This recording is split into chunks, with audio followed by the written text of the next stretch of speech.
everybody can execute on a good day. When you wake up and you're like, man, I got perfect rest. I don't even need a cup of coffee. You're sprinting out to start your workout. It's good. We're not worried about trying to get somebody to execute on a good day. It's how do we get people to execute on a shitty day when the chips are not falling where they need to be.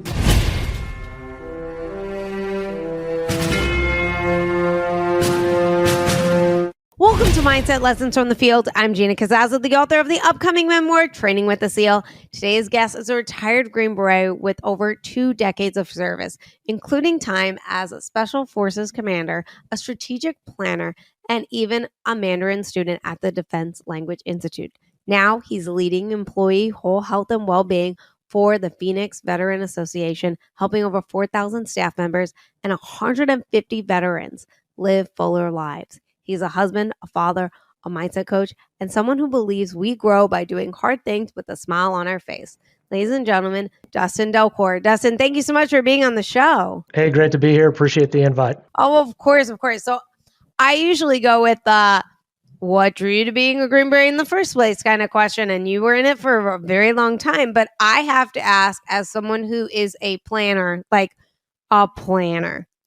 what is it like being a strategic planner?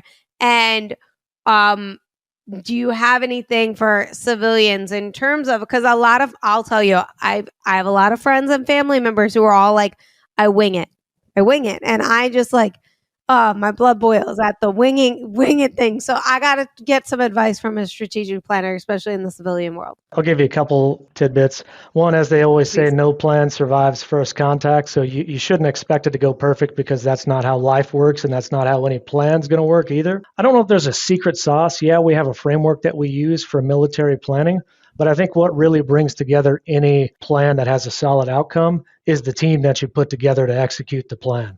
And so a lot of things that I'll talk about, some of the things I'll talk about today, kind of 2 areas that I really get into are relationships and resilience. And they tie together really well. Happy to do a deeper dive in that here in a bit. The group of people, the context of the team that you put together has a lot to do with the capacity to create a good product and for it to be executable. And so, yes, the framework that you use for planning, the military's got a pretty good long-standing system, but I would argue the secret sauce is really bringing kind of multi-dimensional adaptive group of people together, because when you've got different perspectives, different experience, different education, different cultures, when you plug all those multi-dimensional pieces in, you can see things from different angles, and those different perspectives allow you to create a plan that is adaptive to other perspectives, and it helps you have a better outcome. What do you think is the best way to, because you talk about team, and as you're saying team, I'm like, oh, geez, I run a nonprofit. My team volunteer. Really hard sometimes to get volunteers, following through, especially when their life and job get in the way. And businesses too, they have some businesses have high turnovers. What would you say is a good, I'm trying to figure out how to phrase the question. Pretty much what I'm trying to ask is, how do you put together a good team? Or how do you know that the team is going to be, good? It's going to be a good one. So the first thing I would look at is, what does the team need to do? What does this team need to accomplish? Because if are there unique skills, or are there unique skills, abilities, characteristics, experience? If you look at whatever you need to execute on and you reverse engineer that, then that's going to help you to look for people that have the capacity to do some of the different things that you need to be done. And there's, of course, the known unknowns, and you might have some unknown unknowns that you need adaptive capacity to, but it also depends on if you're going to do a really rote, repeatable task, that's trainable, versus something that's a lot more ambiguous, and you need to have people that have a set of skills that can adapt to an ambiguous environment, if that makes sense. So it really, I would say it depends a lot on what mission you're going to accomplish, and even what pieces of that mission.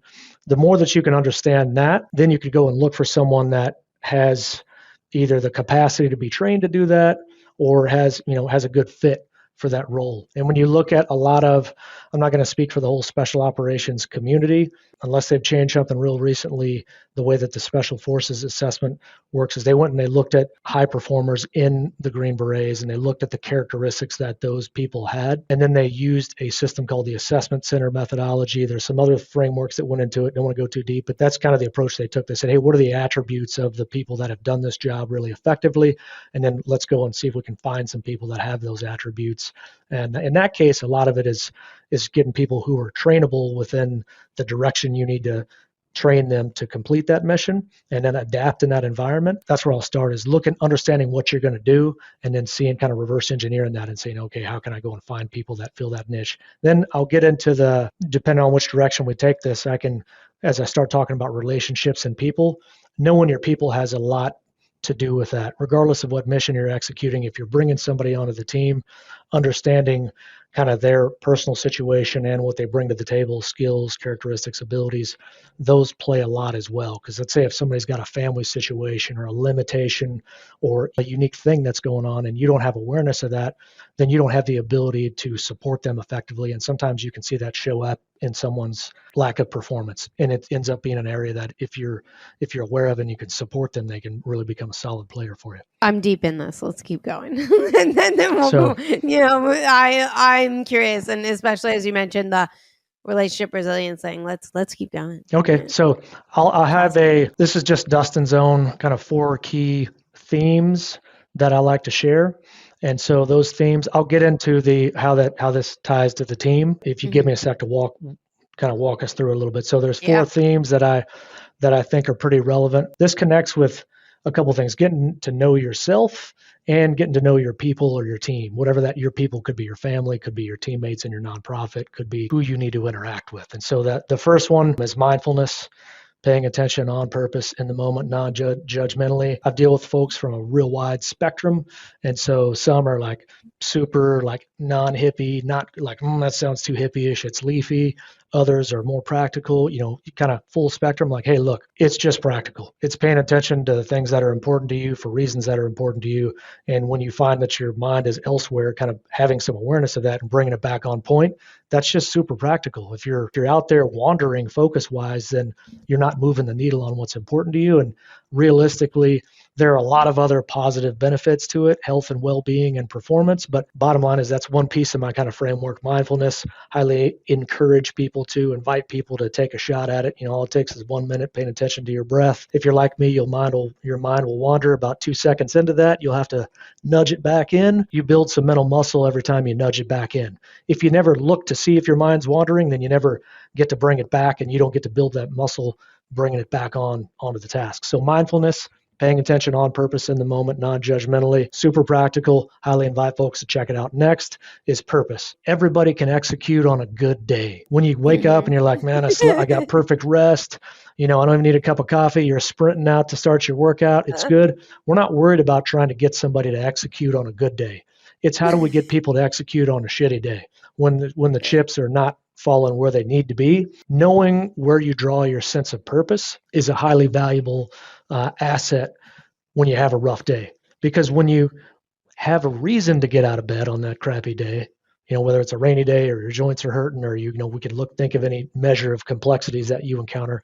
When you know why you're getting out of bed, what gives you a sense of purpose, and you can dig deeper on that gives you horsepower to start maneuvering the rough day. And it's like there's a video that I really like. It's got this older guy on with a kettlebell, and you can see he can barely move, and he starts picking the kettlebell up, and it kind of takes through a progression of him.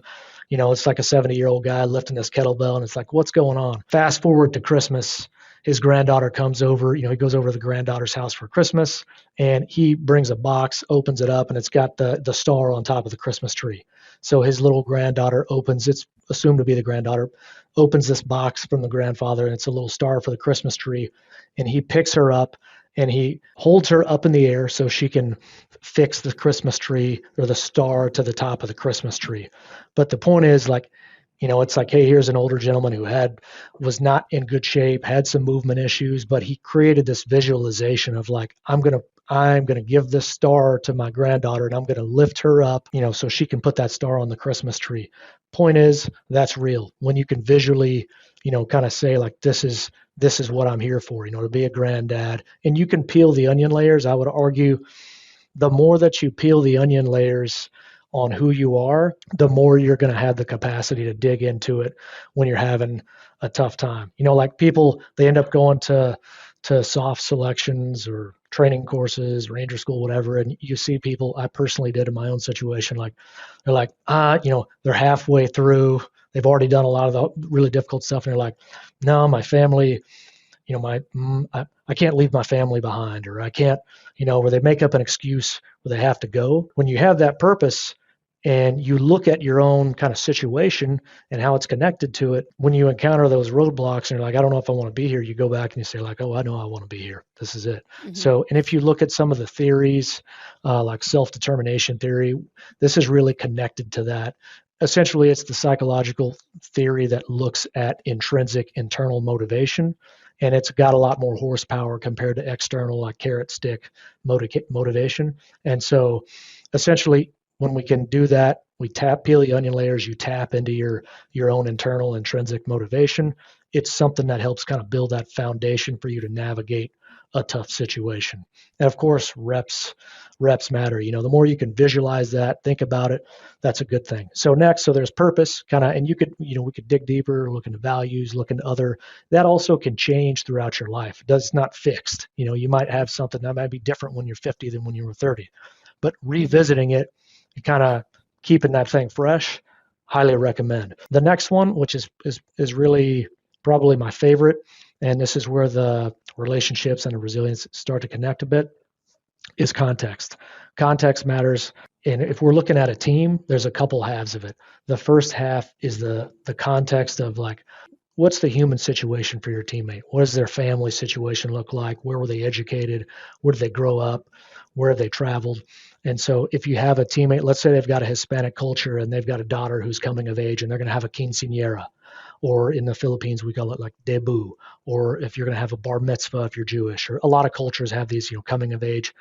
My point is, there's all kinds of life events. Maybe your grandparent has cancer, or you've got a child that's graduating from kindergarten. There are one-time life events that are important to people, that are meaningful for their well-being and their family's connectivity and all that.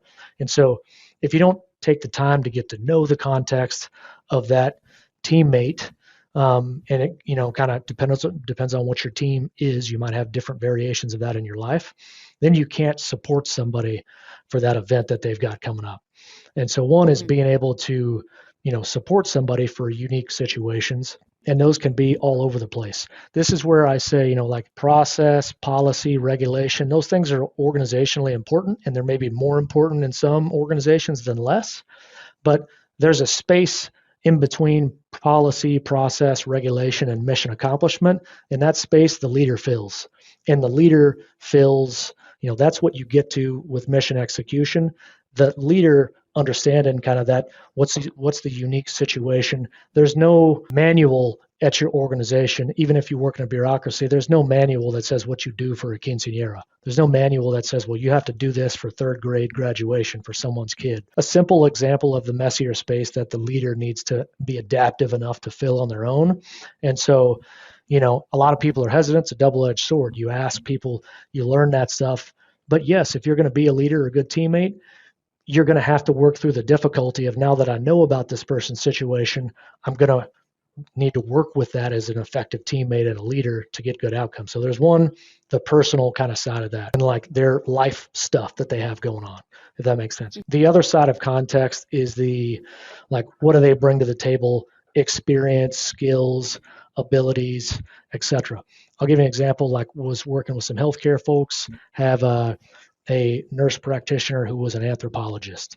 I have a physician that I've worked with recently who was an engineer. So if we're doing a facility upgrade, I'm looking at new clinical spaces where a doctor is going to work. If I know that I've got a physician who's has high depth of experience and knowledge as a physician, who's spent 10 years doing structural related engineering and then had a career change, that's a pretty unique level of insight that I would want to have on my team. When I'm looking at those plans, hey, do we have an engineer who can think like a doctor or vice versa? You know what I'm saying? So if you never Yes. took the time to speak with your team and understand some of those unique experiences, you don't get to bring those into play. And so as a leader, Right. you want to have all the kind of input that you can have, good input that you can use to make effective decisions. And so a lot of people won't come up and they're not going to share that information with you. And so I would argue and highly encourage people to have those kind of genuine human interactions and conversations so that they get to learn. And that's a two-way deal. There's reciprocity. You share some things about yourself, you learn some things about your teammates. Then these things, now like I mentioned, had a nurse practitioner who was an anthropologist. So in the field, working overseas in foreign countries, this particular person had someone in their field team had a medical emergency, and that kind of got them interested in health. They later became a provider. But the point is, that person is trained to look at how humans interact with their environment. That could be highly relevant to whether it's a team-based situation or maybe a unique clinical scenario where you've got some environmental dynamics that you need somebody who can kind of help you look at it and help treat the patient in a unique way. My point is, seeing this time and time again, folks have these really unique backgrounds. It's really up to the leader. And I always say, you don't have to be a supervisor to be a leader. You don't have to be in a leadership position to act like a leader.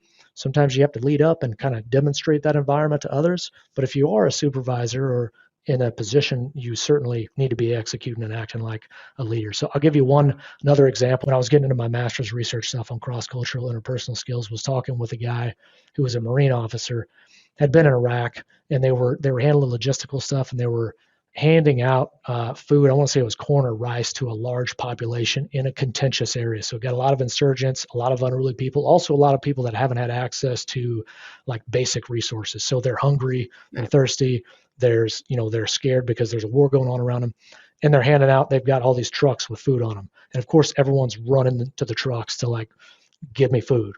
And it's getting crazy. And they kind of froze, and they said like, we weren't sure what to do. And they had their most junior Marine that was sitting there with them. He said, give me the bullhorn. He just took the bullhorn from one of the captain or the major, grabbed the interpreter, and he said, tell everybody to sit down on the ground or we won't give them the food. So the interpreter says, hey, sit down on the ground if you want to get your food. And they're like, what the hell was that? And he said, I grew up in the juvenile penitentiary system. We used to cause havoc in our system. Whenever things went off the rails, the guys that ran the program, guys and gals, I don't know if it was corrections officer or whatnot, he said they would have us sit down and immediately gave them control of the situation. And he's like, I was on the other end of it then, but he said it worked pretty damn well. And so point being, that was the junior guy on the ground in a tumultuous situation. The senior folks didn't know what to do. Fortunately, he took charge, they deferred to it, and it worked. But the point is, you never get to know the people in your team. You don't make assumptions.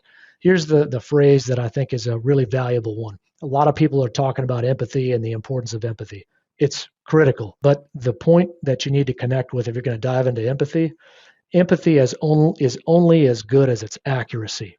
If I make assumptions about who you are as a person, a teammate, a customer, a human, whatever, if those assumptions are 180 degrees away from reality, that's going to cause me a problem.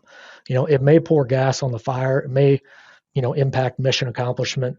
You can look at it in a lot of different ways, so really I encourage people to look at tools that they can incorporate to accurize their empathy, because that's really what it's about. If you care about empathy, but you're kind of not getting an accurate result, an accurate perception of what it's like to be in somebody else's shoes, then you're not really executing on it, and it's not going to be valuable for you. So that's the context. Kind of know your people on the personal side, know your people on kind of what they bring to the table. And it could be, this person speaks a different language, they've traveled here, they have a unique skill set. The other thing I'll say about that is, if you hire 5 people with the same skill set, they're not all going to be the same. One person might be highly technical. One person might be really good. And like, if you look at healthcare, like one person may be really good at certain hands-on clinical interventions. Another person might be really good at technical stuff, but not as good at some of the other hands-on stuff. The way that you even train a team, this translates to how you would train, if you're going to do training, you want to understand where somebody's at to get them to the next level. Are you familiar with the concept, with the theory of self-efficacy? No.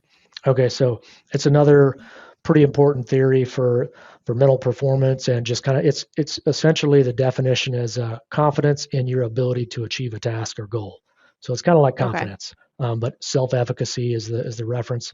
And so you can take, if you take somebody and you improve their self-efficacy in an area, then they will, when it increases their confidence in like tasks.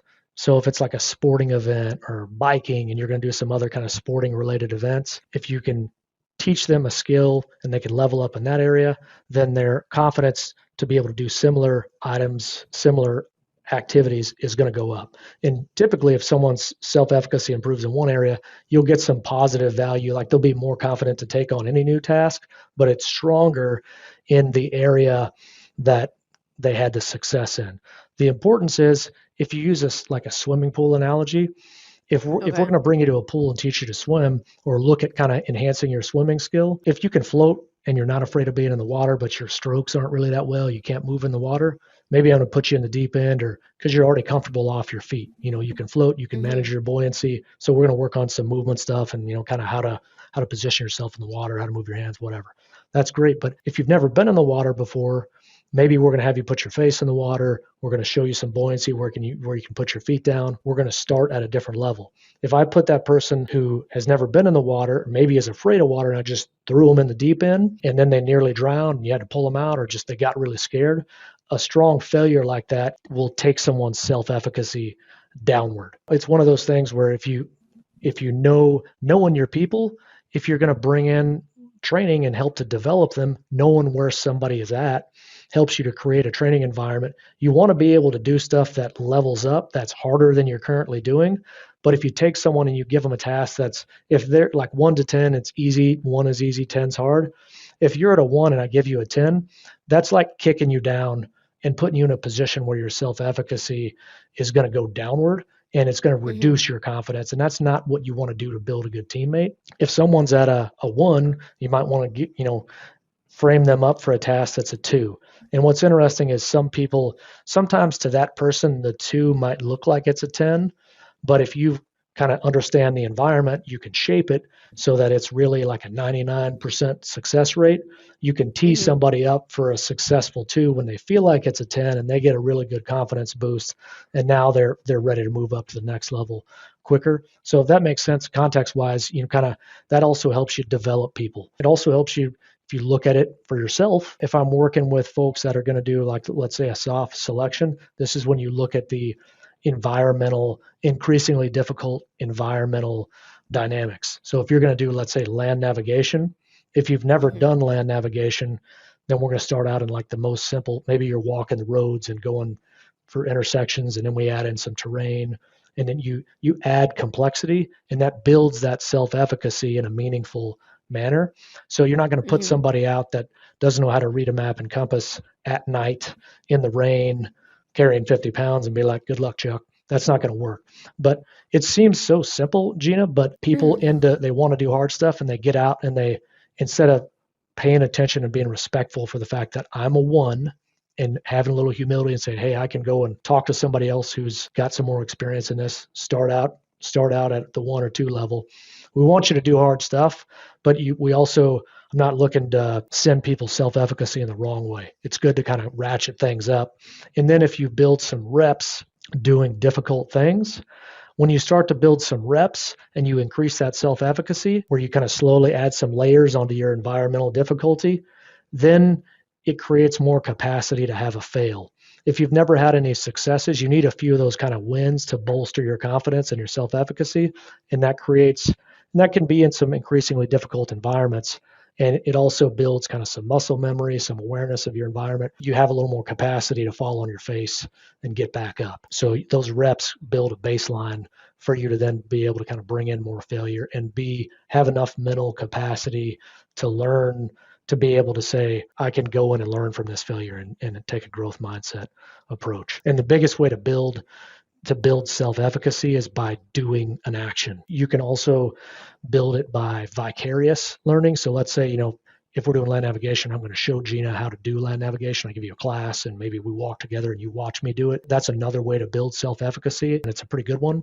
But the best one is you then taking the skills I've shown you and doing it yourself. That's the best way to get it. The next one is the attaboy, the encouragement, hey, Gina, you're doing a good job. You got to your first land navigation point, whatever.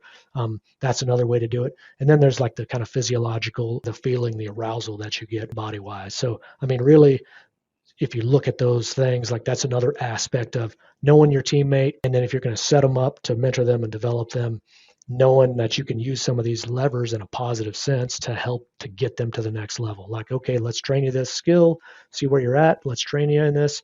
We'll look at how we can kind of add some difficulty layers onto it to increase the difficulty of the environment. But I'm also going to show it to you, and then I'm going to give you some encouragement while you're doing it so you can stack these relatively simple things, if your baseline's good, to build somebody to a better kind of place, if that makes sense. No, that makes total sense. I want to ask you in terms of the same thing, but a little different. Like I was talking to a couple of nonprofits. I get together with a couple of nonprofits in the area to share our wins, learn from each other, things like that.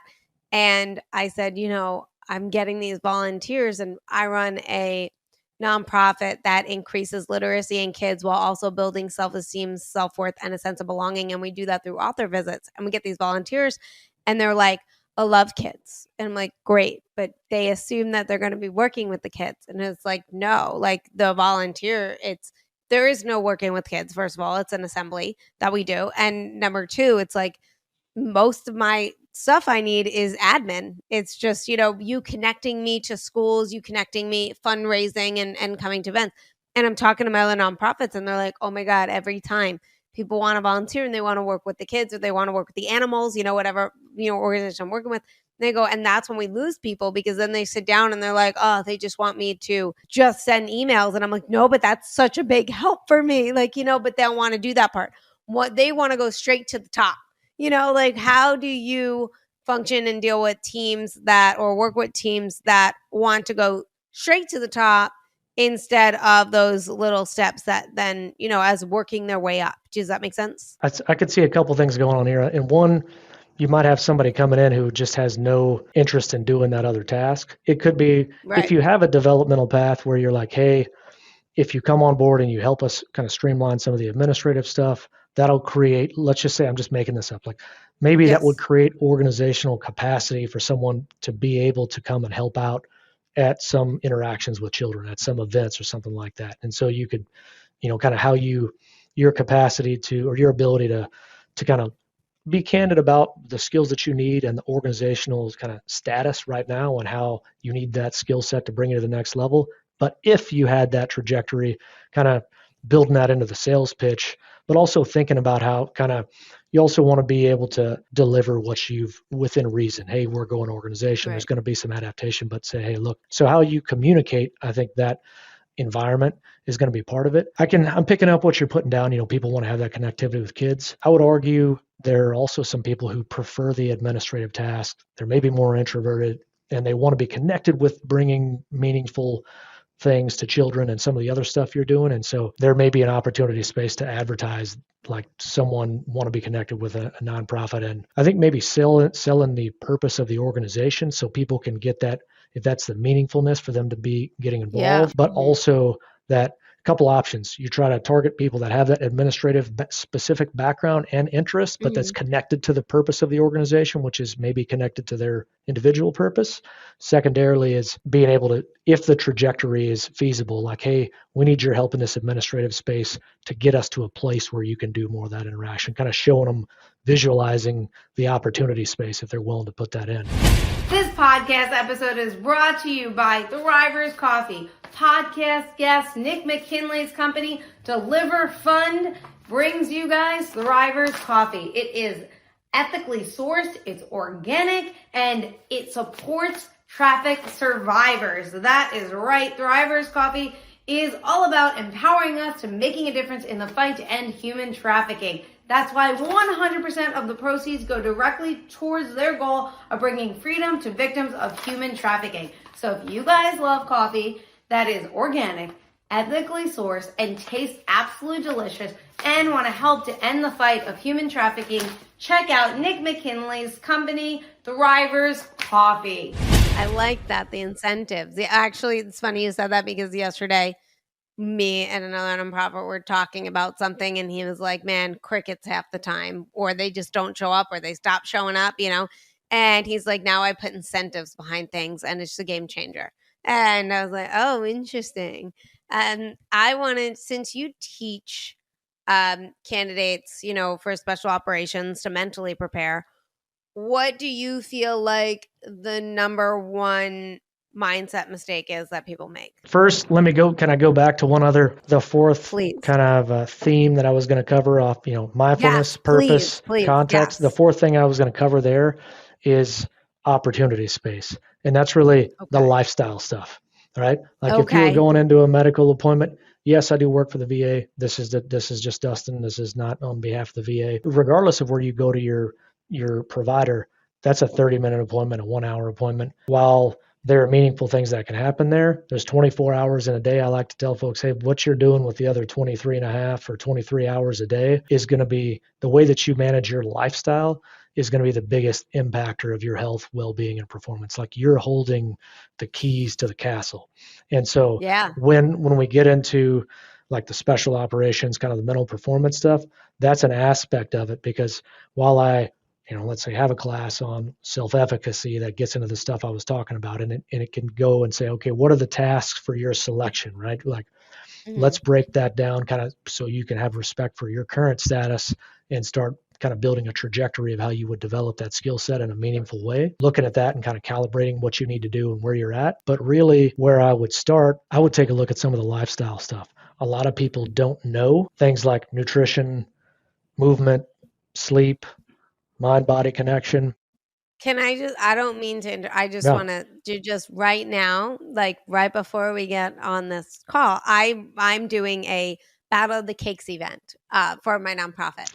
And I also have this tea party and stuff like that. And I am really big into health and wellness, because I just feel like if you have your health, I mean, you're rich, I just, you can do 1,000 different things, but when you are sick, it sure just focus on one thing, and that's getting better, right? And a lot of the times we put ourselves into that sickness by not realizing, because we don't understand health and we don't even want to try and understand it. So I was like, literacy, it's with children, all this stuff. I was like, we're going to just do some clean eating. And I was like, let's not go I went a little too extreme and I had to kind of back it up a little bit. But I was like, at least no artificial food dyes, no seed oils, no bleached products. So no bleached flour and sugars and stuff like that. But the rest of it, fair game. I can't tell you how much pushback I'm getting on the fact that people are like, I don't want to participate because of this clean thing. And I'm just saying to myself, like, I am just blown away by the people that just don't want to, or like I've been riding my bike, like just a mile into town to take my meetings, deciding to ride my bike. Can't even tell you how many people are like, wow, like it's so hot out. I can't believe it. It's a mile up the road. All these excuses that people are making. And I'm just saying to myself, like, I just also feel it's the one thing that gets my blood boiling, and I really shouldn't care. Like in the fact that if you want to not care about your health, but at the same time, it affects me, because then we have all these things in place that people just, I can't go to a restaurant because people like you don't care about what they're using. So of course they're going to use crap, cheap products. Mm-hmm. And that's where it bothers me, because it affects me. And I just feel like people just don't want to educate themselves in that matter until they need to, till it's like, and then at that point it's like, well, it's maybe a little too late. Yeah. I see that sometimes, where I still appreciate if somebody says, hey, they get a rough wake-up call, like they've got, pre-diabetes or diabetes, type 2 diabetes, high blood pressure, or kind of the stack of difficult situation. They're like, okay, I need to take action. It's certainly a lot easier to move to kind of redirect when you take early, decisive action on that, for sure. Yeah. And I think it's tough. So this is where, like, from a health coaching standpoint, I'm a board certified health coach. Like, a lot of that focus is like finding somebody's purpose and trying to get them to anchor on something so they have that kind of anchor, and then find something that someone's ready, willing, and able to do. And this is different polar extremes. If I've got somebody who's an aggressive special operations candidate versus somebody who has, let's say, some kind of multiple health problems and are looking to, like, they're not working out, they're not moving, they're looking to start, I'm giving that person the ability to, it's going to be something they're ready, willing, and able to do.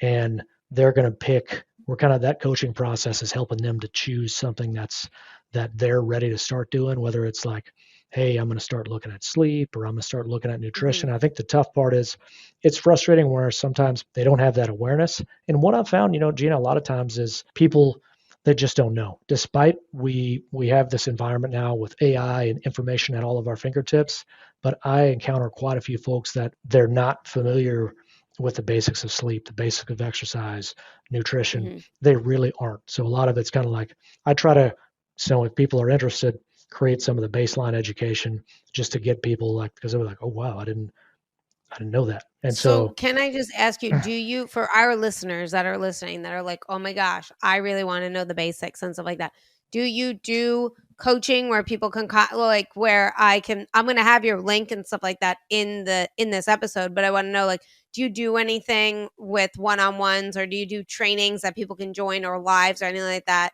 for those listeners out there that are like, this sounds like something I need? I'm looking at currently, I do people can reach out to my email if they're interested in one-on-one work. I've got a small number of one-on-one folks that I'm working with. I will certainly update you if you'd like. I'm looking at maybe some targeted times where I'll do either some additional online kind of based presentations, either pre-recorded, or I've got some mental performance stuff. I'll update you. I'm kind of in a flux at work right now where I'm handling a couple different roles and planning the next phase of this stuff. We could even do a follow-up when you're ready. We could even do a follow-up episode for those that are listening that are like really intrigued with all this and want to know more.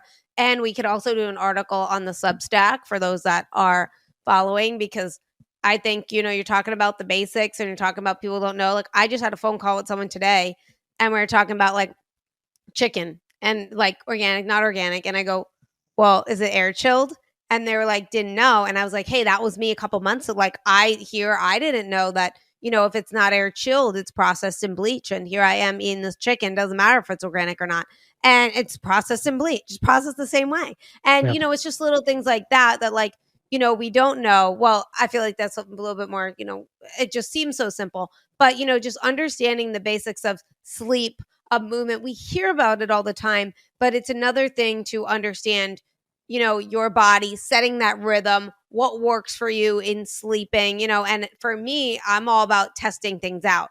And going back to the teammates and stuff like that, I wanted to ask you in terms of training people, because sometimes people are like, oh, like I have to train this person, and then they just leave, or their retention, they're leaving, or, things like that, or they don't do it well and I have to do it anyway.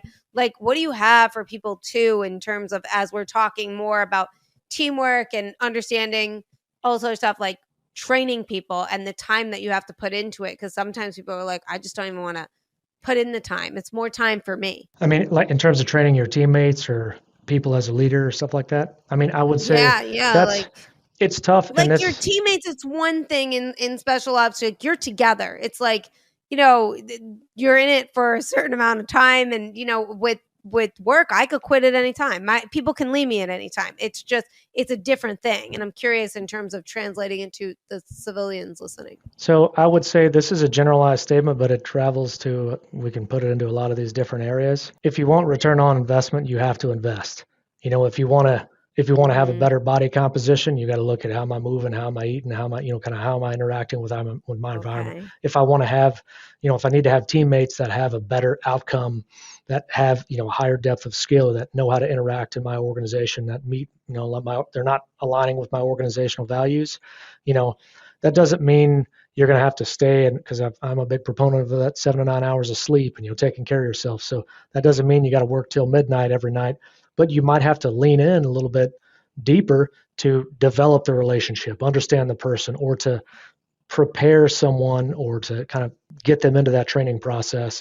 You may have to invest more to get somebody up to that level to really to get the ROI. I think there's a lot, especially in our day and age where everything is at the fingertips. And I love Chat GPT. I love some of the the nuanced things that we can do, but we also have this the instant gratification and the kind of the life is easy. I don't want to walk. I don't want to get out in the heat like you were saying earlier, and I can just Chat GPT it. And ultimately, if you want Or trust results, the chat, by the way. It's like, it makes mistakes and it's like, oh, it's good enough, exactly. So this may seem overly simplistic.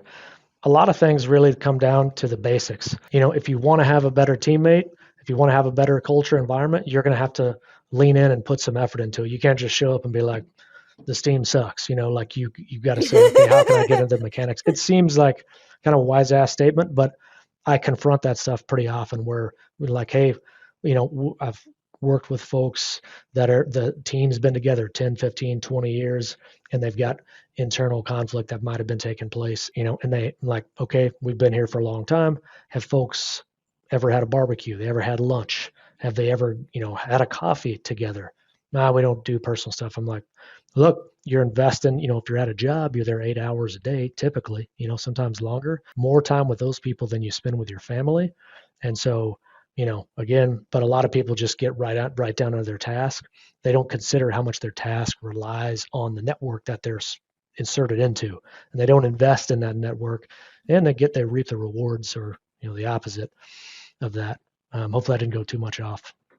No, that was great. You did mention the basics a couple of times. Can you talk about how one gets down to those basics? Like, how do you discover what is the basics and what's and to build from there? Are we talking about lifestyle? Are we talking about, I guess we could translate that to if there's a skill set for your nonprofit, if we're talking about shooting, and, moving in dynamic environments, you need to know how to operate the pistol at the most basic level, or the rifle, and from a static position. And you know what I'm saying? And then maybe you're doing, let's say, magazine changes, or you're shooting more than one target from a static position. Then maybe you're moving. There's that kind of the fundamentals of utilizing that equipment or doing that task. I like to think of it, the task is basic, but the environment that you do it in, the task becomes more complex, but the environment that you do the task in also gets more complex. So start out with simple task, simple environment. Gotcha. And then simple task, simple environment, and then you can look at scaling up if the task has an advanced level, or then just scale up the environment if the task doesn't have any other adaptations. Does that make sense? That makes total sense. Yeah, 100%. Especially, it translates to the business world too. It's like, break it down. Yeah, and same thing with the lifestyle. It's like break it down into movement, break it down into eating, break it down into sleep. That makes a lot of sense, and then figure out what works. Let's go back to the challenge in terms of mentally. What would you feel like people make a mistake, or the biggest mistake, I shouldn't say biggest, the most common mistake is better phrasing, people make in terms of mindset? A lot of this connects with the action. You fall to the level of your training, so that people get into a selection type scenario. You can have part of having a good mindset is doing the things that help you to create that good mindset. You can have a mindful practice. You can visualize yourself doing a difficult task. But if you don't take some of the actions to build that resiliency, to build the physical and mental skills, visualizing yourself. We could talk about the neurological components of visualization, of like throwing a ball or doing something. So there's some value to real value, even physiologically, visualizing stuff. But my point is, I think there's a delta between people wanting to do something and maybe even visualizing to some degree, but they're not really going in and putting in the effort to prepare themselves for that task. And you're not always going to be able to prepare yourself for everything, but the more that you can hit those two areas, like develop an understanding and a level to execute this basic task. Land navigation is an easy one. Like, there's basic, can I read a map? Can I do a compass? Can I do an intersection, resection, other stuff you can do there. Then you've got the environment. Can I do it in day? Can I do it at night? Can I cross a river? Can I do it in snow? You know what I mean? You start stacking these things. So the more you practice those things, if I'm really good at all the variables that constitute land navigation, and I've practiced that a ton on my own on the weekend, at night, etc. I know how to use the equipment. Now we're getting into what's called dual process theory and like intuition. Imagine if you learn to drive a vehicle and you've never driven a standard vehicle. At first, you're like worrying about the clutch, you're worrying about when you shift gears. After you practice, you can talk on the phone, drink coffee, and do it at the same time. So the more that we take this hard thing we want to do and we build intuitive capacity, as we build, now I know how to do a lot of these other mechanics intuitively. and in an increasingly difficult environment. Now, when I encounter some sort of difficulty along the way, I've built some mental and physical capacity to be able to mentally handle this problem set that I've got and physically to navigate it because I've already built up some kind of resilience within that task and within that environment. And that'll translate, again, like I was saying, self-efficacy to similar stuff. Doing the stuff, I hate to oversimplify it, but if people end up going to these training programs and they just haven't put in as much time and effort as they need to in advance, it's not rocket science. I mean, the basic tasks that you're going to need to do, you can Google these up. There's plenty of these podcasts where, like, here's what they do at Special Forces selection. But people that fail aren't out there doing that, kind of developing the task and the environment, because that gives you capacity to maneuver to the, when you can do those knowns pretty well, it gives you mental and physical capacity to go to the unknowns when those pop up, and they will. That's part of the process too. Does that make sense? Yeah. No, that makes total sense. And I want to talk about, I love your do hard things with a smile on your face, and I remember, I mean, we've had so many people on this show, and a lot of them talk about how when it just sucks, you just got to laugh. You just got to smile through it, and you just got to it's one of the best ways to get through it. And I remember when I was training in the Navy SEAL prep program, and I was miserable. I was like, I don't know how anyone finds this fun. Like, they found it fun, and I'm like, this is terrible. But in order for me to keep going, we would be running, and they just smoked me. And on the way back, I would just be coming up, to turn around. So they'd all be seeing me, and I'd be running with a huge smile on my face because I used to make myself smile because I was so miserable and I wanted to quit. And everyone was always like, they would always say afterwards, they're like, yeah, you're always smiling. I'm like, it's the only way I'm getting through this, guys. It was like the only way. Oh, but how do you, I love that. I mean, it really, really does work in terms of doing hard things, but you just don't want to sometimes. You just want to be in the miserable and the complaining. You have to force yourself. What do you got for us in the terms of, and now why did you, why is this one of the things that you, I guess, a philosophy in a way is what I would say is and what you're teaching people? So, I mean, certainly that you can see that at the teammate side. If you come and you work with me every day and I'm just pissed off all the time or I'm gruff, that's going to impact our human interaction. So it's good from a teammate perspective. It also makes you feel good. If you look at physiological, hormone release, when you smile, it's got a positive kind of waterfall. And just looking around and saying, hey, look, I'm out under the sunshine. I woke up today. There are plenty of people who don't have the ability to be out, even walking around, or, that aren't here. Somebody else, just the fact that I'm up for the sunrise today, I'm breathing air, I'm outside. It's a blessing. Sometimes you have to step back a little bit further. That's one thing I also would suggest. If your head's too far down in the sand or in the water, you can only see what's going on right there. Sometimes you have to take even a mental and emotional pause and step back, even for a millisecond, step back out of it and be like, okay, what do I have to be grateful for? What's going on? That's a good time to reach back, depending on how tough of the situation is. If you've got that, purpose you can anchor on, that's something else to be like, okay, I've got a few young kids. I'm like, I can see myself, giving one of my kids a hug or playing with them, teaching them a new skill, or it's like you can be thankful for what's around you, above you, below you, your teammates, your whatever else is driving your purpose, and then get back in. That's also a rep, kind of when you get reps to being grateful is a great thing to get reps in, whether it's journaling, you could do a sentence a day. It takes 10 seconds. I'm grateful for my teammate who, made me a coffee today. You're going to feel good if you put some reps on that, I promise. And then it's like anything. If you put reps to it, then when you're in a shitty situation, you can dive into it. You can access it much easier. If you don't ever do something, you're certainly not going to be able to access it when you're in a crappy situation. So you need to do it on a good day, and on a medium day, and on a bad day. That way it's accessible when you get to the rough times. That's what I'd say. Wow.